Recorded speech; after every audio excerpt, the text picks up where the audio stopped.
In this video, I'm going to show you how to track flight prices using Google Flights. Start by visiting the Google Flights website. Set up your flight details. Select your departure city, your destination, and your travel date. Make sure you enter a specific destination.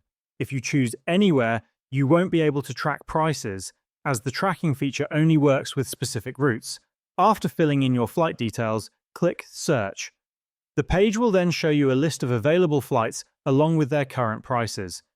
If you find the prices too high or you're not ready to book just yet, you can choose to track them. Look for the Track Prices option. Once you find it, you'll see your selected travel date next to this option. To begin tracking, simply click the toggle to activate it. Once this is turned on, you'll receive email alerts whenever the price for that route changes. If your travel dates are flexible, you can also activate tracking for any dates by clicking the corresponding toggle. This allows Google to notify you if prices drop on other nearby dates, giving you more flexibility and potentially better deals.